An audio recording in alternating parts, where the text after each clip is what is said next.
Hi, welcome back. My name is Cole, And I'm Andrew. and this is CTRL-AC.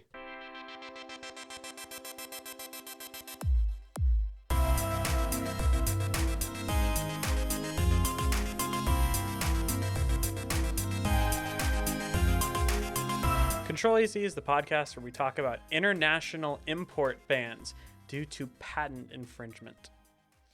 A thrilling topic that you all have come to listen to. Yeah. So Cole, I don't usually break the law.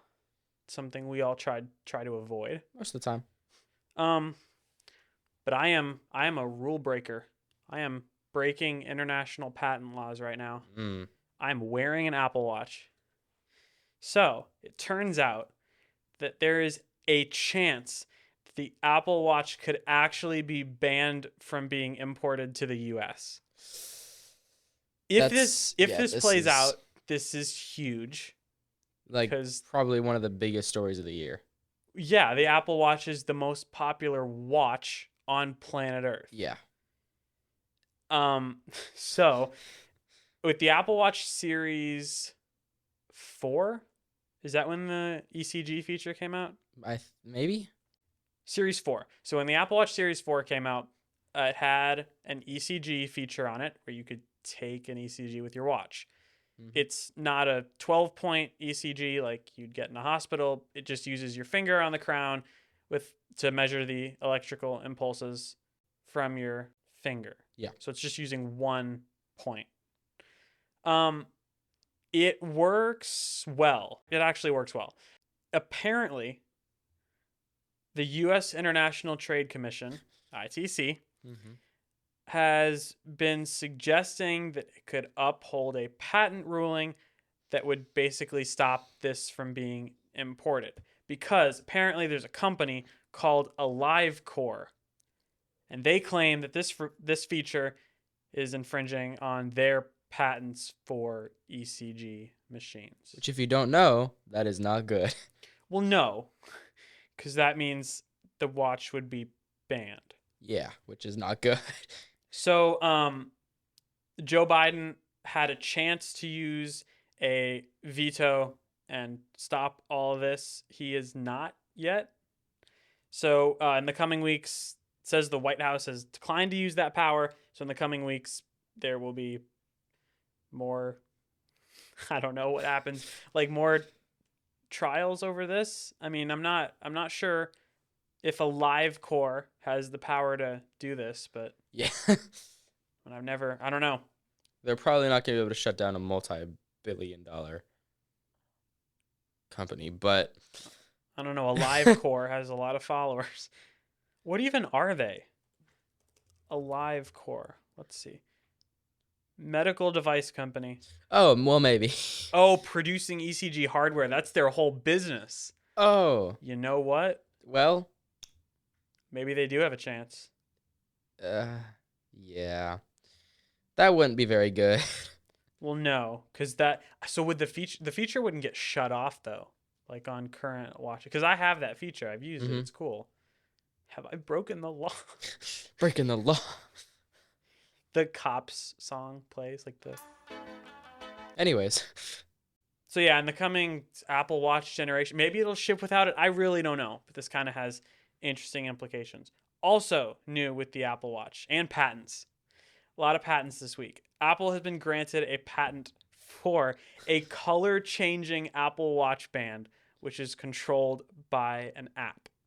So this is awesome. Yes. So currently on the Apple Watch, you can change your face in the app and add like whatever you want to your watch face. You can just change the band. That's kind of awesome. It's like the, what was it, Audi or BMW? BMW, like the color changing panels. Yep.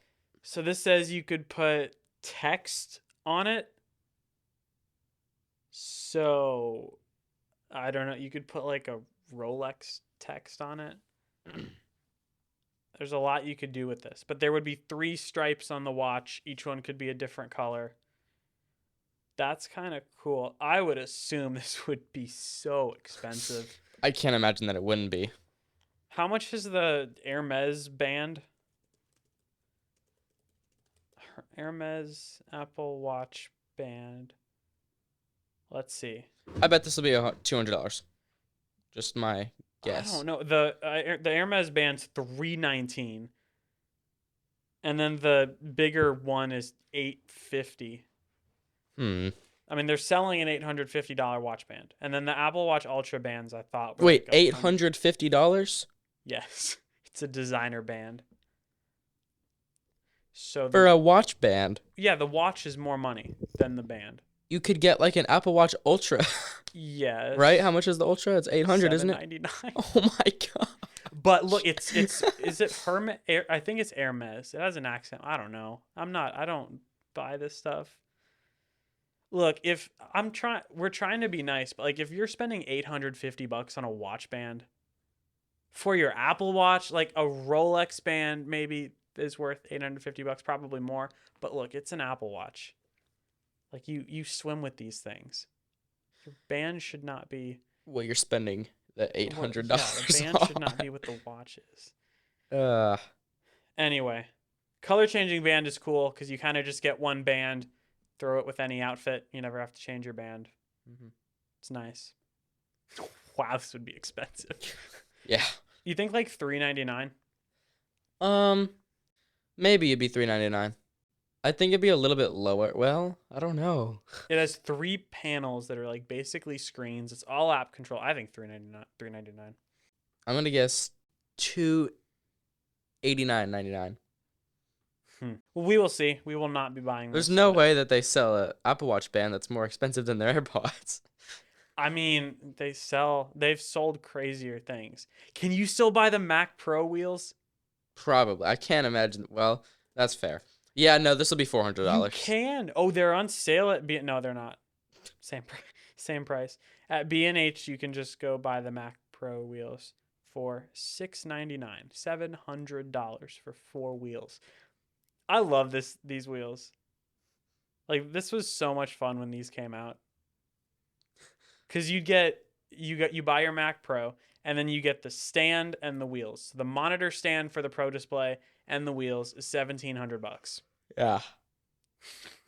2019 Apple was wild. Yeah. What came out? What was the phone that came out in 2019? It was the iPhone 10, right? 11 Pro.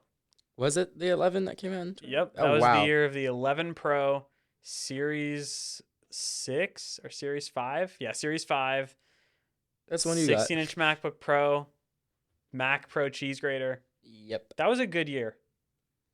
2019, before the pandemic, that was a good year. Before the pandemic, it was a good year. Yeah. That's when you started getting all the news and yeah. After spring break, no more school. Yep. Anyways. So speaking of things that are not needed in society, have you ever been in your car? You're driving along, you stop, and you're waiting for someone. You're in a parking space, and you pull out your phone and you start looking at TikTok, and you just think to yourself, "This is not good enough. I need the TikTok on the car screen, natively in the car." Natively. Well, for you people, you have the Mercedes-Benz E-Class. So the E-Class has been refreshed in 2024 with integrated TikTok. Okay, listen. The Mercedes, what are you doing? It has Zoom built in now, so you Like- can take your Zoom calls in your car. It has new ambient lighting, which looks sick, and No, then it it doesn't. has TikTok. This ambient lighting looks like the TikToks with all the ambient lighting little strips that they got. But in what situation though would you need the TikTok in your car? Is this why? electric? Yes. Wait. So I it? guess while you're charging. Maybe not. Yeah, it's not electric. While you're getting gas. You can just watch. You know what? All they need is a camera, because you know how every TikTok rant is in the person's car. Yeah. Like the car is the go-to place for angry TikToks. Mm-hmm. If they just put a camera in the car, then you can just record and post the videos from your car. Nice. This is great. This is peak innovation. It's something. 100 years ago, when cars were like just becoming a thing, this is what everyone wanted, and they're here now. Yep, definitely. We have it. So now you can be distracted in your car even more. Does it work when you're driving? No, they can't So do like your that. passenger can't just scroll There's through like TikTok. laws. Wait, There's laws against like specific things on infotainment systems in cars that are in drive. oh, we need this on the Mach-E with the vertical screen. That'd be pretty cool. Yes. See, that could be a use case, maybe. I mean, Teslas have Netflix and Twitch and Hulu Yeah, but it only and works when the YouTube. car's parked at a charging station, Yeah. basically. I love this story. One last thing before we get into a new segment. Samsung has a new feature which sounds like it should have been created by Google. It's called Text Call with Bixby. So you have high expectations, then you hear Bixby and they just kind of drop a little. New with One UI 5, it will take your voice, this works in English now, and make an AI clone of your voice that can respond to calls for you. So like on your phone, when you get a call and decline it, it gives you a chance to like send a message to the person. Mm-hmm. Now you can click this and it'll just say in your voice, like, sorry, I can't talk right now. Which would be really misleading to the other person who thinks that you answered your phone. Oh, that's what this is. I was wondering. I haven't seen So this like story. if you decline the call, it'll just answer in your cloned voice. But you have to speak Korean. It works in English now. Oh, does it? Yeah, that's the new update. Oh. Yeah. So See that now. yes. Yeah, no, I'm good. This is like that Alexa voice dead grandma thing. Oh yeah, we talked about that a long time ago. But so like you'd call someone and then you'd hear their voice, and then they'd be like, "Sorry," and then you'd try to tell them like, "No, I just need a quick second," and then they just hang up. Or like, hey, you tell them the information and it's just Bixby. So Google has a feature where you can where it'll like hold for you, and then just send you a notification when the person answers the phone. So that's why it seems like Google should have made this first. Probably. But I'd also like Google Assistant to be in charge of this and not Bixby. Yeah, I'm surprised Samsung did this first. Have you used Bixby? Not technically, but You're a lucky person. It's not horrendously bad anymore, but it's more of a meme than it is actually bad. But it's fun to make fun of. it is fun to make fun of. So this only works on S23 series and Z Fold and Z Flip 4. Ah, But this would be fun to try out. this would be fun to try out. Okay, we're going to take one quick break real quick. And after that, we will be introducing a new segment. You know, summer's right around the corner, Andrew. It is. And see, we have a pool, right? Uh-huh. But what we don't have is like a kitchen, right? Like you have like a kitchen and a little cabana thing. Like that would be nice. I just don't know like who to go to, because I see all these videos on Instagram and I'm just like, that would be cool, but you never know like who to call. I've got you. Really? Yeah. Have you heard of the Complete Backyard? No, what's that? The Complete Backyard is an outdoor living space design and build company. So like they would build that outdoor living space. Yeah, the whole thing. They work with you every step of the way to draw it however you want it, and then they build it, and then you got it. How do I contact them? To request a consultation, you can go to thecompletebackyard.com. And also, if you follow them on their Instagram, they're giving out a $250 night out card if you follow the directions on their Instagram. Well, that's cool. Sweepstake. Yeah, Thank you. no problem. Okay, guys. So, we have talked about ChatGPT before. probably more than like Many anything. times. Almost as many times as we've said the word Twitter. So, we know it's smart, right? Mm-hmm. But we, the human race, are smarter. And we are determined to prove this. So That's we have debatable. created a game called Stump GPT. Yes, we have. We will be asking ChatGPT tech questions until it is wrong. This podcast could be 3 hours long. It could be. Well, I guess you know listening to it. Just like look at your phone and then you'll know. But still, we don't know this yet. So I will start us off. We'll start easy and then just get progressively more difficult. I have a very good first one. I'll tell you once I log in. And remember, it can't be a question that happened after 2021 because it just straight up doesn't know that. And that would be kind of unfair. But anyway, I will ask it, what is the touch sampling rate of an iPhone 11? See, okay. It says iPhone 11 has a touch sampling rate of 120 hertz. I thought this would stump it because the refresh rate is not 120 hertz, but the touch sampling rate is the rate at which it scans for your touch input. So that didn't stump it. Your turn. Where is the hidden screw on the Xbox One controller? I don't even know this. What does it say? Oh, it's thinking. It's thinking. It hasn't said anything. Located beneath the label on the back of the controller. Dang it. Okay, I have one. Okay. What kind of keyboard did the 16-inch MacBook Pro released in 2019 feature? Because the 2019 16-inch MacBook Pro was the first one to have a scissor switch keyboard instead of a butterfly one. Okay. It is thinking.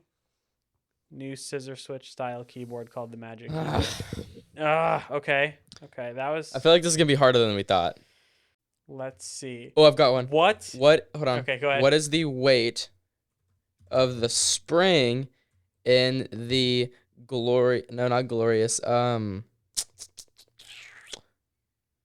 Cherry MX Red Switch 2020? What is it actually? It should be what? 60 kilograms or 60 grams, fully compressed. What is it? Okay, so the stock Cherry MX Red actuates at 45 grams, and the spring is fully compressed at 60 grams. What does ChatGPT say? The weight of the spring in a Cherry MX Red switch can slightly vary depending on the manufacturer. True. Cherry, like cherry brand. But typically it is around 45 grams. This is that's not the actuation. Hold on. What is the actuation weight of the Cherry? No, what's a manufacturer? Yikes. Gateron, that's what it was. Gateron. Of the Gateron Inky Blacks. And it says what? So the real answer is 60 grams. Actuation 70 at bottom out. What does it say? Darn it, 60 grams. Your turn. Okay, what is the purpose of the small hole inside the ear cup of the Sony WH-1000 XM5? So the correct answer should be on-ear detection. Those came out last year, though. Oh no, right. It should be XM4. The XM4s had. Wait, what do I have? XM3s? Yeah, so it should be XM4. Sorry. So it should be on-ear detection. This says it's a microphone. Oh. Wait, so now we turn to Google because I could be wrong. What is the hole in the ear cup of Sony WH-1000 XM4? I was right. A sensor that detects when you take the headphones off. And we are done. Bye, guys. We've done it. That took less time than I thought. ChatGPT. Wait. Yeah, it's wrong. It says it's used for a speak to chat feature. That was quick. That was pretty quick. Okay, should we ask it more or just... I think that's it. Okay, we have stumped GPT. Was that a little anticlimactic? Yeah. But, I mean... The human race has won. We're still good. We're still better. Okay, so I have an idea. Mm-hmm. Send us your questions. Tech-related questions. Like the hardest ones you can think of that you think will stump GPT. We should do like a Q&A. We should do Q&A. You know what? Okay, so episode 30 is next week. Send us your Q&A questions. So you can message us at CTRL-AC on Instagram and send us your questions. They can be about us, about the podcast, about tech, and we will answer them. And if we cannot, we will get them answered by ChatGPT. Anyway, that has been it for today. If you have any questions, comments, concerns, or work for OpenAI and would like to sit down and talk about this very interesting AI model, you can tweet at both of us. I'm at UtterlyDrew. And I am at ColeWW Webb. And we will see you next week. Bye, guys.